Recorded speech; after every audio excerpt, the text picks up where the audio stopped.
Greetings, beloved Star Child Rising. You are in Christina's Corner, and I am Christina. Welcome back to the podcast, where I have the opportunity and the honor to highlight and celebrate individuals who are out here leveraging their skills and talents to make an impact on the world. Today, I'm truly honored to be speaking with a gifted individual who serves as a bridge to profound wisdom. Benny Ferguson Jr. is the founder of Consciousness Ascending and a clear channel for the loving and expansive non physical collective known as Abraham. Benny dedicates his life to supporting conscious creators around the globe, guiding them to unlock their inherent power, accelerate their growth, and become deliberate and joyful materializers of their desired experiences.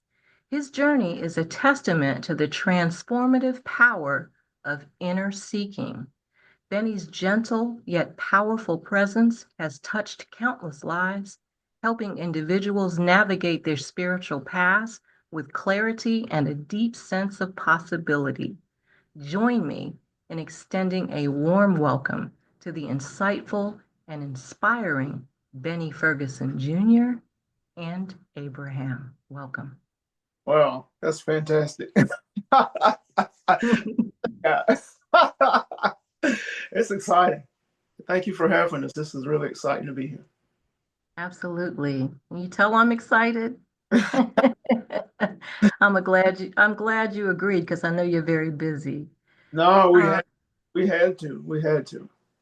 I appreciate it. Yeah. So, so I always in my podcast I'll have six questions, and we always start off the same way. So, number one is for you to take us, Benny, back to your childhood.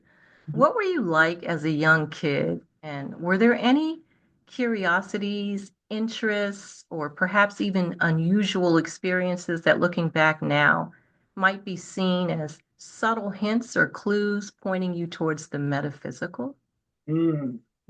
Excellent question. What was I like as a child? Well, I grew up on a almost farm, is what I call it. We didn't have the large animals, but we had the small ones. We had, the ducks and the chickens and dogs, cats. So we had great big gardens and fields, so we worked in those in the right season. So we were outside a lot.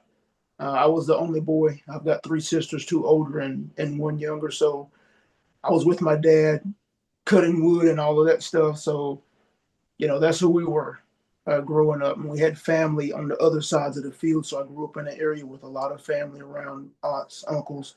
My dad's parents was on the other side of the field. So, big family, tight knit family. Even the ones that were out of town, we always came back on holidays, and it was fun. It was good. Like I spent a lot of time outside.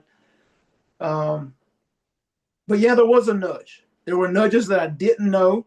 Were nudges I know now. Um, all of my family was very religious, Christian, and growing up in church. And I want to say potentially before I started school or right after, as something didn't sit right with me about it. There were descriptions, and of course, in the Bible, it talks about unconditional love. But then there's other scriptures, and then the way things were being taught didn't seem like unconditional love. And so it didn't sit right with me from a very, very young age. Um, so that's one. Other nudges were that I had nightmares. I called them nightmares back then. Um, and this is early elementary school, where I would be sleep on my stomach. It always happened when I fell asleep on my stomach. I couldn't move, and there was someone behind me, or something behind me in my dream, and I was always trying to get away from it. I'll say it because I'm not male, female, but man. But I was always trying to get away from it, and it always terrified me. Wake up crying, wake up screaming, just a nightmare type of situation. And now looking back, if I had known then what I know now, as often as it happened, I would have turned around and asked, what do you want? Or what would you like to share with me? Because that's what it was. It wasn't a nightmare.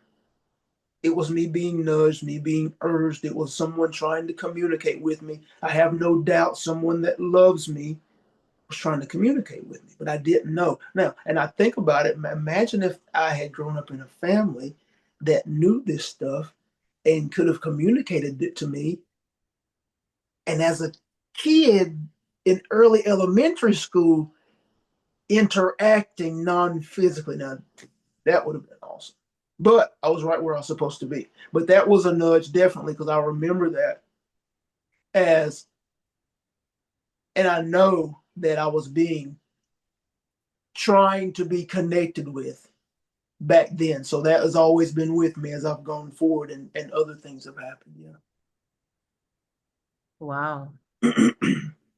And so before you started to connect with Abraham, and we'll get to this in a Mhm. um, did you have to unravel that fear or kind of heal that fear to move forward? That's not what happened. Christina got pushed.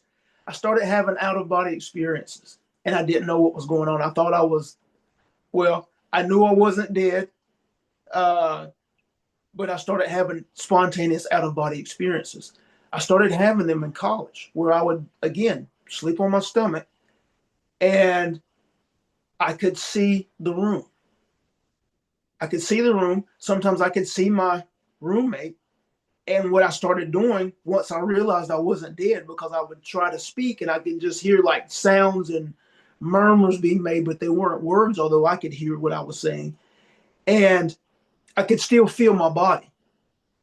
And so over time, once I got over being scared when it happened, I started making myself angry. And it felt like making myself angry popped me back in. But that happened a number of times before I actually had the out of body experience that I speak of in 2006, where I was actually standing beside my bed, angry. I woke up from a fear based dream, and then I woke up in an anger rage from being tired of being afraid.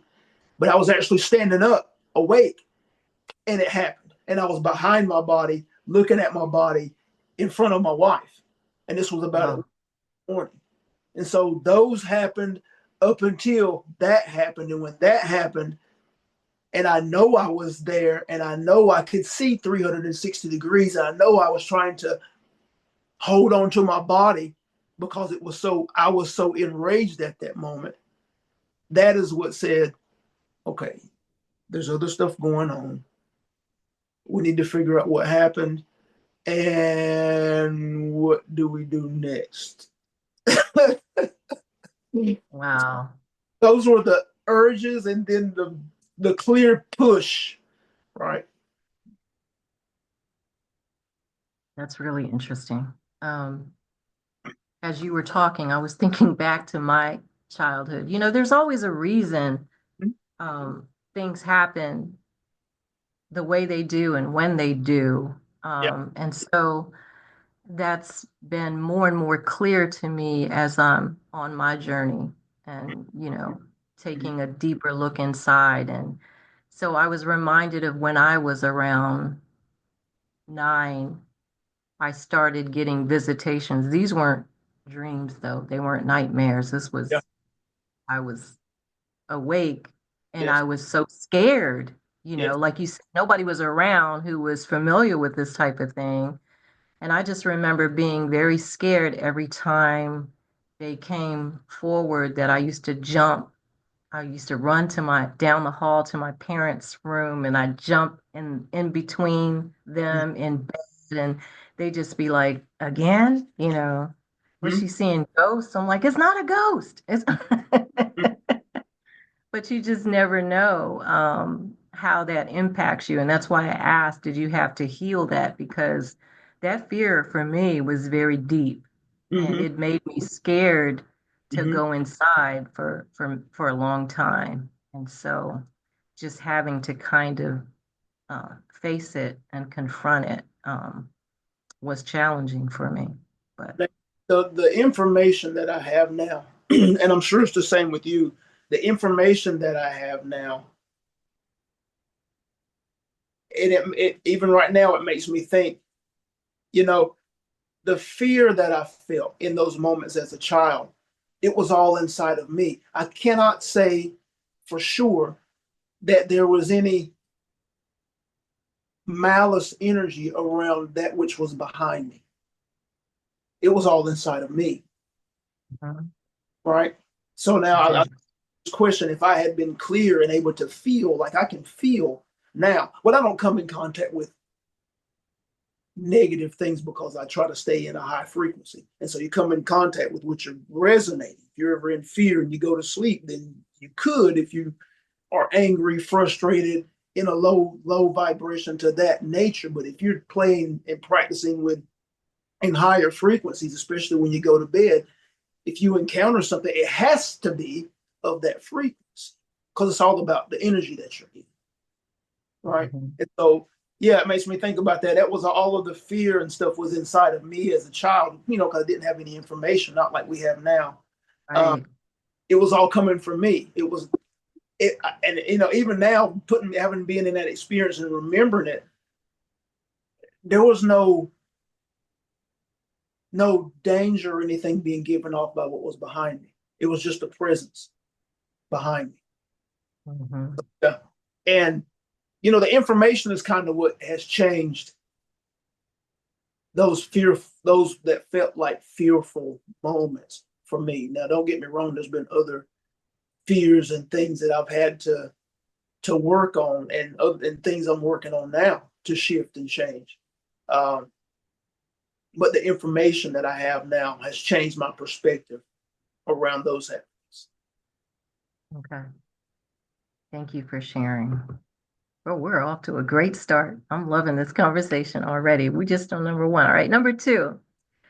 As I shared, my own connection to you and Abraham came during a time of seeking on my spiritual journey a few years back. One of the most impactful things Abraham shared with me was the idea of leveraging past life mastery in this lifetime, trusting the strong pulls within, and recognizing the reciprocal learning that happens in connection. Mm-hmm. So, for you, Benny, having now served as this clear conduit for Abraham for a while now, what has been one of the most surprising or profound things that you have personally learned or integrated from Abraham's wisdom through the act of channeling? And how has this direct connection shaped your own understanding of your soul's journey? That's an excellent question, also. Um, well, I've got a lot of stuff going through, and Abraham may come through in some of this.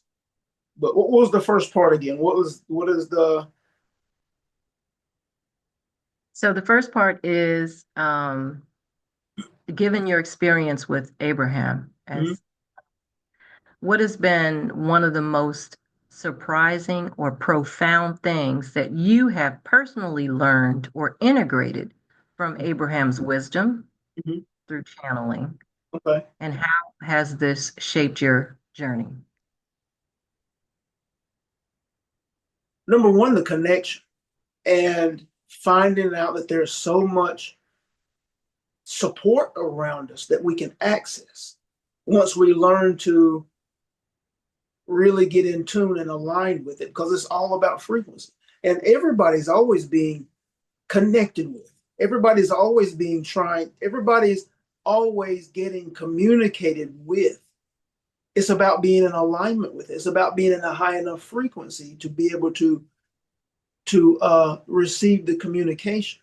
That's been one of the most amazing things. Another thing is how we can transform ourselves, right? How we can transform ourselves is powerful because you can change your state of being, because that's the only difference between us and anybody else.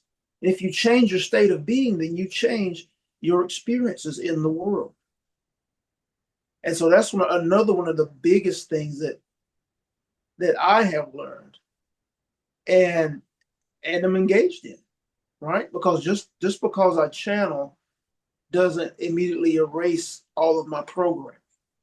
I have to do the same thing that I'm trying to share with people to do to transform themselves. I am having to do. Me participating in Abraham's energy supports that because when they're communicating through me, I'm in their energy. So that supports that. But those unconscious ideas, that programming that we all have that started before we were even born, while we were in our mother's womb, I have to do the same thing that everybody else does with the transforming, the releasing of those ideas. And we have, specific processes and things that we use that are highly effective to do that. But yeah, I still have to. I'm still doing it. I'm still, I'm still doing it with things. Okay. Um, Number 3, this is more a personal question, but I'm sure others will be able to relate as if anybody's listening that's a creative. Um, so you and I, Benny, have backgrounds in business Mm-hmm. and um, and financially lucrative careers, so to speak. Mm-hmm. Um, and then started centering this work. And so for me, I would love to hear some advice because it's easier said than done Mm-hmm. to trust that as long as you can be and feel at the frequency that you want something enough Mm-hmm. to, become financially abundant, Mm-hmm. it's hard to stay there.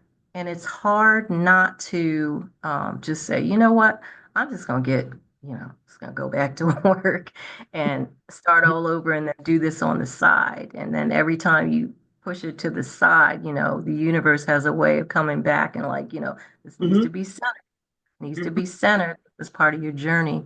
So Mm-hmm. how do you inspire yourself? You said that, Abraham doesn't do the work for you. You got to do your own work. You got to unprogram your own self. So how do you inspire and keep yourself moving towards, and navigating these ups and downs of the journey? Mm-hmm. Well, the first thing, and Abraham's going to come through on this. You probably won't be able to tell when they do, or you may be able to. But you know, the first thing for anyone is to not say it's hard. Okay, the best thing to say is it's easy. I'm doing it all the time. I'm getting closer and closer to expressing that all the time. That's one of the first things. But what we want to get people to see is that when you're inside of a system, you believe in that system, job, business, career, no matter what you're earning in those areas and your background, you have the knowledge. And think about it. Think about, let's use an easy example, say a doctor. A person goes to school to be a doctor. And then when they finish school, the system says you're going to make this amount. And they believe in the system and what they're supposed to make. And so they make that. That's easy versus someone who is an entrepreneur or goes into business because there is no system for them to tap into. It's them. And that's how one can go from if the state of being and the trust in self hasn't been created fully developed from this type of play and practice of looking inward, then one can find themselves wondering why they have gifts, have knowledge to share, but are struggling to get the value return or to allow the abundance to flow through them. And it's because they believe in the system, but not so much in themselves. and not so much in the truth that abundance is always flowing and abundance is always around them. But abundance is always, everybody can look around and see abundance in nature. They can see abundance in the actions of their neighbors. They can see abundance flowing through the stores when they go get their groceries and all these things. Abundance is everywhere. And you can tap into it, but it's the state of being that allows it to flow. Because you can be in an abundance, you can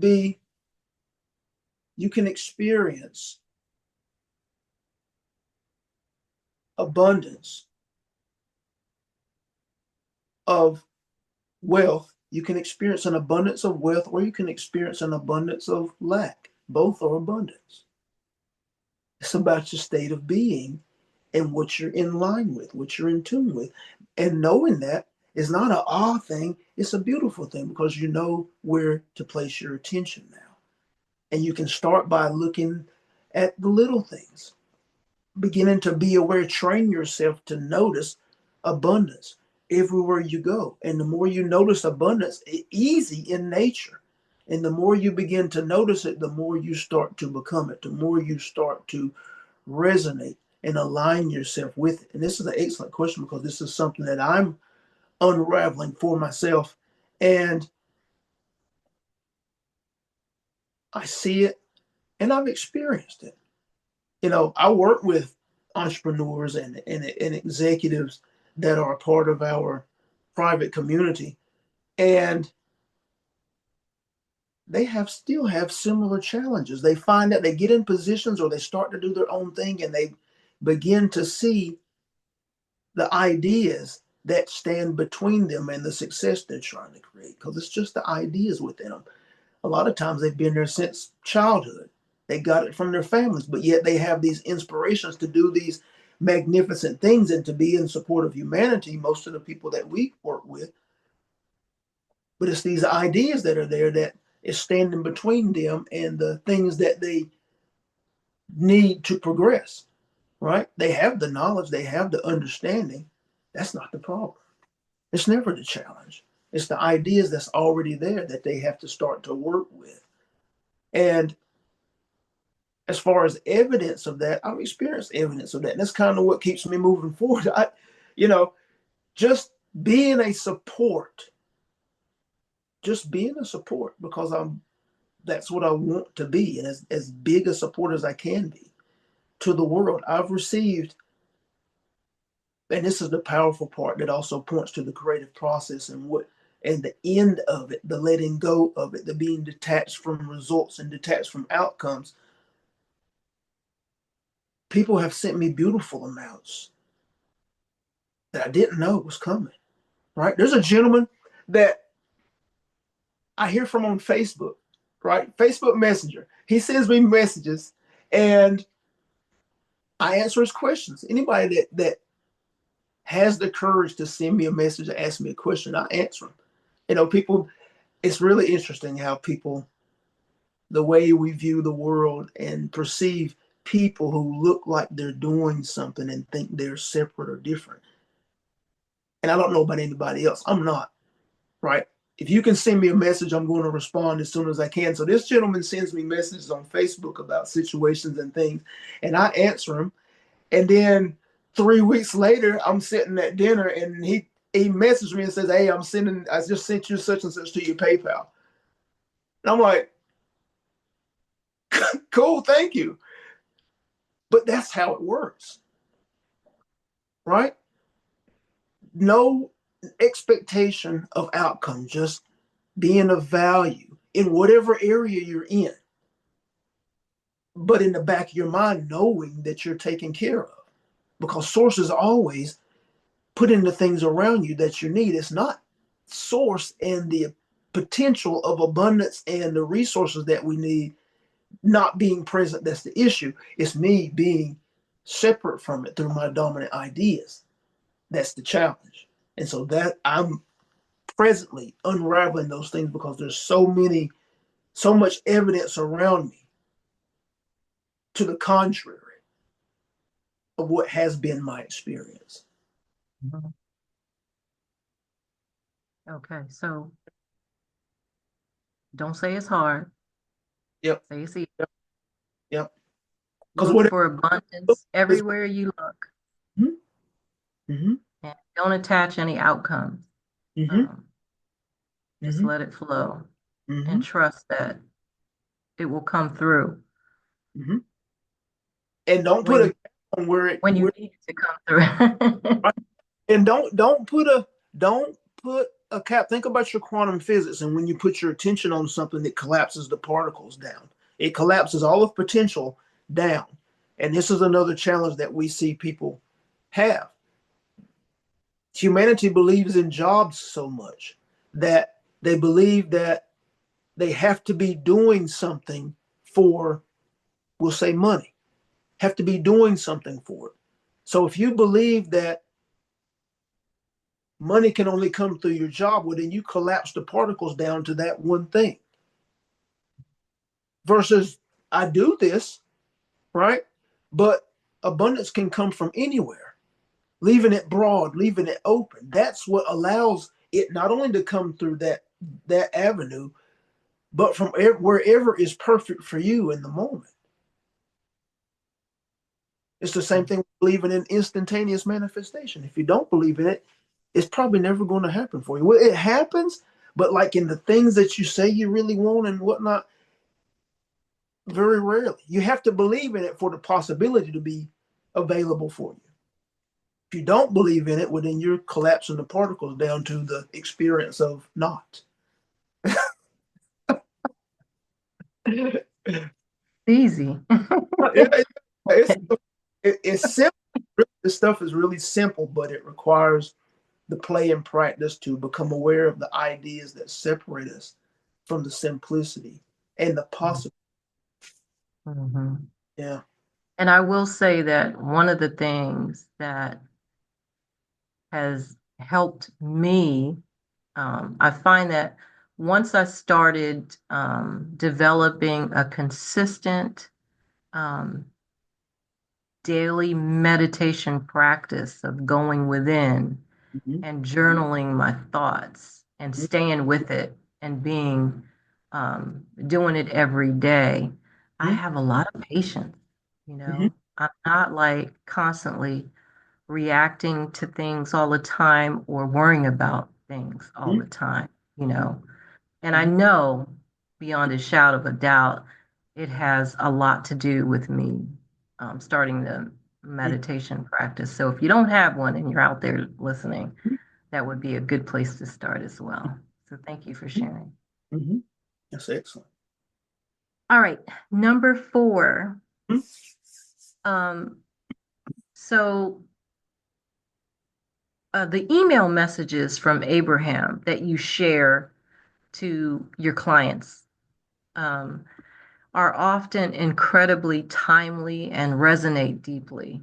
So the recent one about patience and detachment being keys to creation and the gentle challenge to our ingrained hustle mentality felt particularly potent for me, and I resonated with that deeply. Mm-hmm. Um, so thank you for doing that because you share them, I believe, every week. Mm-hmm. Can you share a bit more about the inspiration and the process behind these emails? I mean, is there a collaborative aspect with Abraham in their creation? And what is your hope for those who receive them in navigating the often challenging shift from striving to allowing? Mm-hmm. Mm-hmm. Well, as far as the process, sometimes I have things on my mind, and sometimes I just know I want to and intend to deliver the emails, the messages twice a week. And so I just set time and I sit down and the title comes to me and then the material under that title comes through me. Sometimes I'll have an idea, might be based on something that I saw or something that I read or listened to, and then sometimes it's just what Abraham feels is beautiful at the moment. Um, our intention for them, for anybody that comes in contact with them, is just what you said, just to be timely and to just help them along to whatever degree, it does for them at the moment. All right. That's the only purpose for them. It's for them to be of support. It's for us to be of support to whatever degree we can be for those that come in contact with us. So how did you come up with you do it twice a week? Hmm. That's Hmm. quite a discipline and a Yeah, commitment. yeah. Yeah. We it's not as much as what we did for a year. We committed to posting a video a day on YouTube. Mm, And the truth is, once you get in the groove of it, it becomes less and less difficult to do. Like hmm. messages, the messages now, the newsletters. It's really not that much. It doesn't feel like that much now. It wasn't. It felt like it in the beginning because just like you trying to keep yourself doing. But now it's like natural. It's like, okay, I got to do these. I got to do these emails before Monday gets here. At some Right. point, so the time shows up to sit down and do them. Right? Yeah. Yeah. Sometimes I'll do them, and then they'll be on my computer, and like, okay, at some point, I got to put them in the system so that they get sent out, and it just happens because the Mhm. intention to get them Mhm. out, right? Yeah, I had no idea that you were doing them twice a week. And I just recently noticed as I was going through my emails before, we set this meeting up, um, that they were coming out every week. And I only saw them once in a while. But when I saw them, they always hit Mm-hmm. where they were supposed to hit, and they were very timely. It's amazing Mm-hmm. how that happened. So Mm-hmm. thank you for doing that, putting that effort out there. Mm-hmm. And that Okay. that even that what you just said lends to what alignment is, right? When you say I see the messages, and then when the ones that I actually come in contact with and I read it, it seems like it's right on time. That is alignment all day long. And so if there's alignment in the messages, there's alignment in everything. So it's about getting in tune so that same type of connection, synchronicity, whatever you want to call it, is happening in every direction for you because it can and it does. Now, we don't want to say, nobody wants to say, yeah, I was in alignment with that thing I don't want, but you were, because energy is energy, right? It's about your vibration, it's about your state of being. And knowing that and saying, yay, I'm glad I know that now. Now I can make sure or do my best to be consistent at being in a high frequency so that I'm in alignment with the things that can make their way to me in that frequency. That's the power. So people like to get down on the bad happenings and whatnot and don't glean the knowledge and the information from it. It's the creative process happening all the time. So if you can see how the creative process was working and what your part was in the creation of that which is not so great for you, then you can figure out how to use that exact same process to create that which you want. Mhm. Because it's not thinking, the creative process is not saying this is good, this is bad. No, it's just reacting to what we're given off. Mhm. And we're not consistent. We're up and down because we're reacting to what's happening outside of us. You got to stop reacting. You got to become more intentional about what you're entertaining in your mind and body and the energy that you're in. And once you start being consistent, and you can be consistent in the beautiful direction, or you can be consistent in a not so great direction, and see that you're doing it and it's not being done to you. Even when you want to play with, just be consistent so that you can start seeing how your outer experience starts mirroring whichever direction that you're being consistent in. It's hard to see it when you're up and down because it looks like, well, sometimes it's great, sometimes it's not great. And so over here, something out there is being nice to me, and over here, I'm being cursed. Yeah, you can't see it because you're always up and down. So it's easy to blame something else. But if you're consistent and you're the one that knows that you're trying to be consistent, And then you start seeing more consistent, great or not great, then it points to you as being the source, as being the catalyst. And that's where true power begins to be realized, because now you can say, okay, so what exactly am I doing, or do I have control over, to begin to move in the direction that I want to go and place myself in alignment with those things that can make their way to me in a high frequency. It's power. When you begin to see it that way and try to unravel the process, you're unlocking your power. Thank you. Mm-hmm. All right, number 5.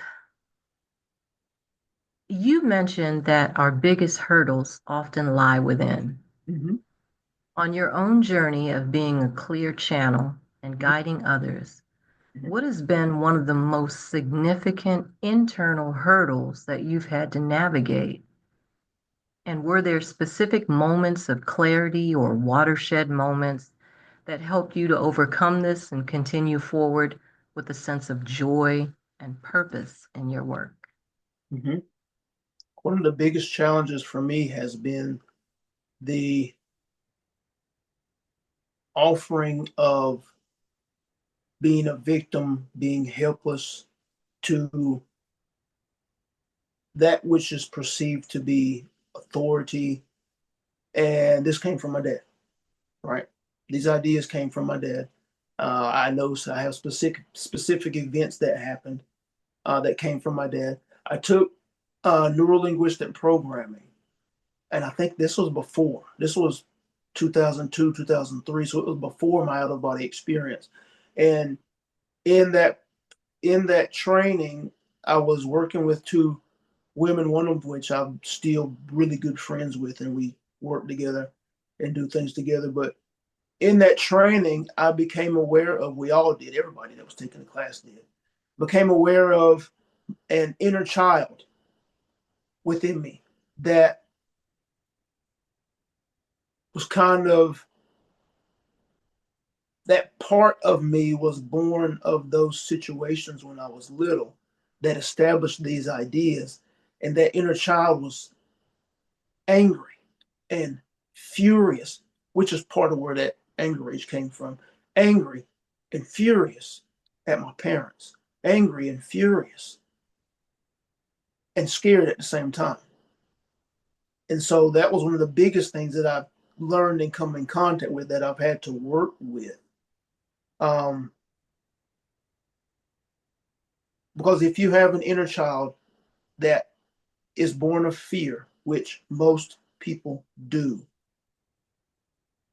that inner child is resonating, causing you to resonate powerfully, most times in a direction of undesired experiences. And unless you resolve that, unless you love that part of you and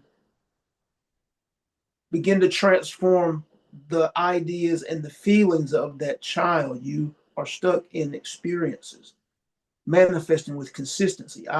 For years, well into my, how old am I say probably up until early 40s, with consistency, came in contact with circumstances that made me feel like a victim and helpless, right?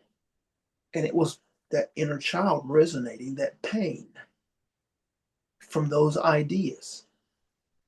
And so that was one of the biggest things that I have learned, that I've learned and came in contact with, that is a human thing. It wasn't an individual thing, because everybody in the class had an inner child with, from a trauma or drama from some degree.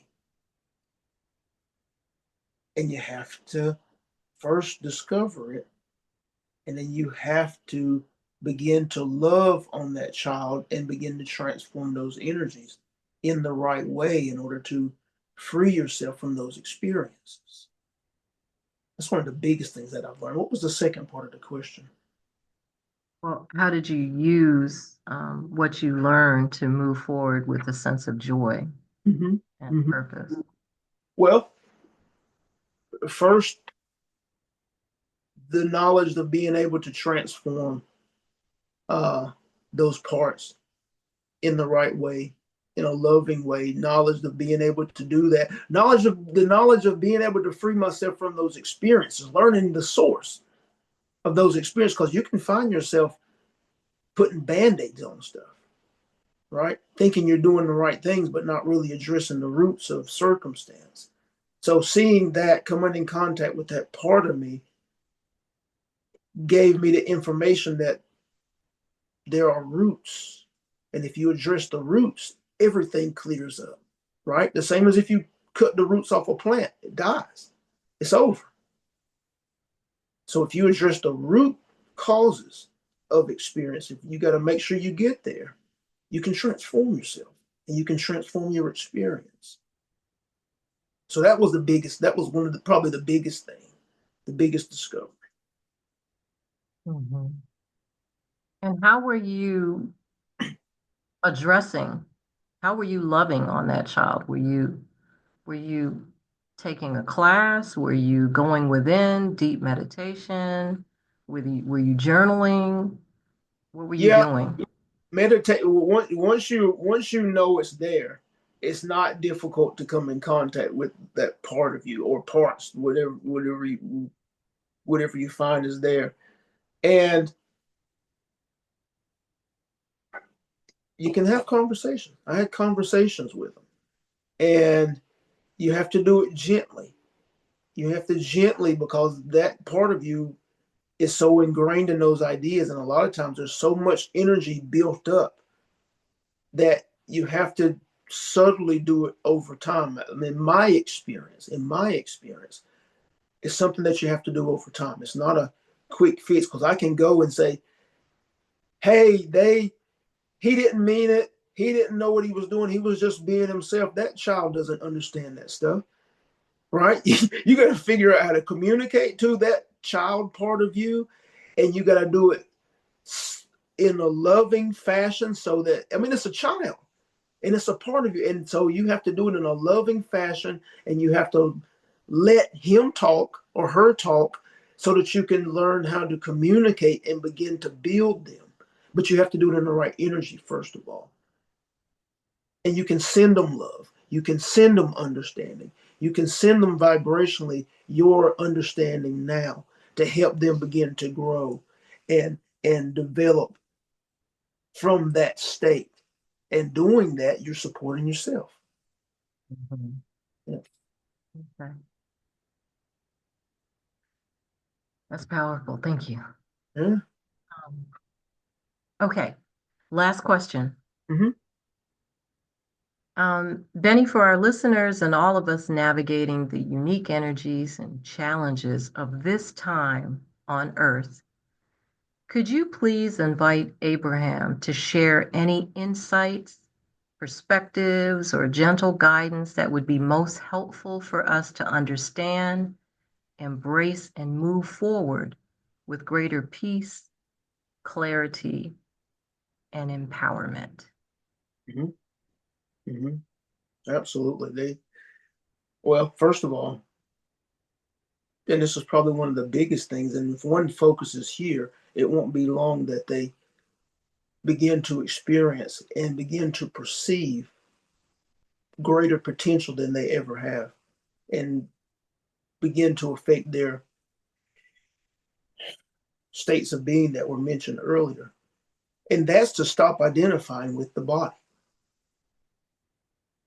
If we were to say anything, first and foremost, that might be the most profound for someone that finds this excellent interaction, is that begin to less and less identify with the body, and strive to play and practice and identify with the greater part of you, the non-physical part of you. Now, what happens when you do that? What happens when you do that is that eventually all of the conditioning in relationship to your body begins to fall away. All of the fears associated with physical life begin to fall away, because they're not truths in your truth in source. None of them are truths, right? Think about if you didn't identify as a color, as a race, as a size, as a shape. If you didn't identify with those things and you begin to connect with just the truth of you and source, that is excellent, that is perfect right now. If you listen to this, feel the vibration of that truth of you in source right now. There's a high electric type feeling that you can feel within your body, maybe up and down your spine. That's the truth of you. And it's free of any low vibration. It's free of condition. It's free of program. It's free of fear. Now imagine that you can consistently be in that space and walk through your daily life from that space powerfully, beautifully, all at the same time, able to act on your inspirations without hesitation, whether it's to be the most excellent mother or father, whether it's to be the most excellent business person, whether it's to be the most excellent at whatever you decide to do, free of fear. We want you to know that you can do that and you can be that now. You don't have to wait until after you make your transition to learn and discover this stuff. You can do it now and be a beacon of light right where you are. You don't have to have a podcast and be trying to affect the world. You can be a beacon of light right in your home, right when you go to the store as you're standing in front of the cashier.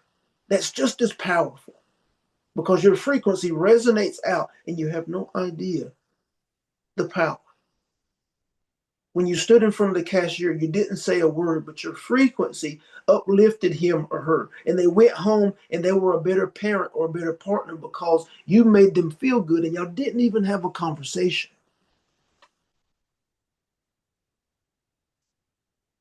That's power. And it's beautiful power. High frequency. Not what you think of when you think of it from a low vibration, but high frequency. And you can know the truth of you and you can be that now, free of the condition. If anything, that's what we would want each of you to know. And there's people out there to support you, and we would love to support you. But if you're not inspired to connect with us, find who you're inspired to connect with based on where you are in your journey right now, and allow them to support you through their messages, through their words, through their whatever that you're inspired to interact with.